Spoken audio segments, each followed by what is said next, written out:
হজের মৌসুমে আবু জাহেল ঘোষণা দিয়ে দিল, খবরদার, মক্কায় ঢুকার যতগুলো গেট আছে সবগুলো গেটে তোরা দাঁড়ায় থাকবি, হাজীদেরকে বলবি নতুন একটা পাগল এসেছে, তার কথা যারা শুনে তারাও পাগল হয়ে যায়। নাউজুবিল্লাহ পড়ো।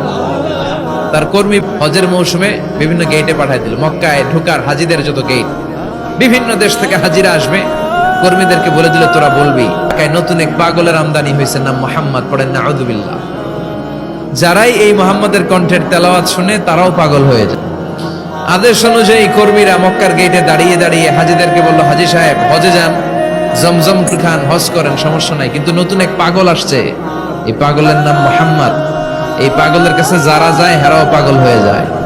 হাজী সাহেবরা কোন মুহাম্মদ নামটা শুনে নাই, এই প্রথম শুনলো, শুই নাই, মনে মনে কয় যেদিকে যাবো আর নাই যাব, আগে মুহাম্মাদের কাছে।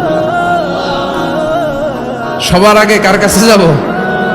কারণ মানুষের একটা অভ্যাস হচ্ছে, আল ইনসানু হারিসুন আলা মা, যেটা করতে নিষেধ করা হয় বেশি ওইটা মানুষ করে বেশি। মনে মনে হাজিরা বলে, তোমরা নিষেধ করছো তো অবশ্যই যাব, দেখি মুহাম্মদটা কে। তার মানে আমাদের বিরুদ্ধে অপপ্রচার করলে এটা আমার পক্ষের প্রচার হয়ে যায়। সুবহানাল্লাহ পড়ে। ইসলামের বিরুদ্ধে অপপ্রচার করলে এটা কি হয়ে যায়? প্রচার হয়ে যায়। ইউরোপ আমেরিকাতে ইসলামের নামে ট্যাগ লাগায় এক্সট্রিমিস্ট, জঙ্গি, আমরা নাকি জঙ্গি, আমরা নাকি এক্সট্রিমিস্ট।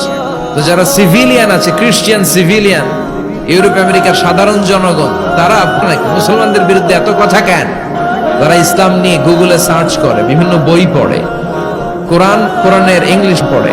আগে তারা ইসলাম সম্পর্কে জানতো না, কিন্তু সবাই যখন বলা শুরু করছে জঙ্গি জঙ্গি জঙ্গি, ইসলাম মানেই জঙ্গি, তখন তারা ইসলাম পড়তে শুরু করে দিয়েছে। পড়তে পড়তে ইসলামের সুন্দর বাণীগুলো পড়ে ওদের হৃদয় ঠান্ডা হয়ে যায়। যাদের নসিব ভালো, অনেকে কালিমা পড়ে মুসলমান হয়ে যায়।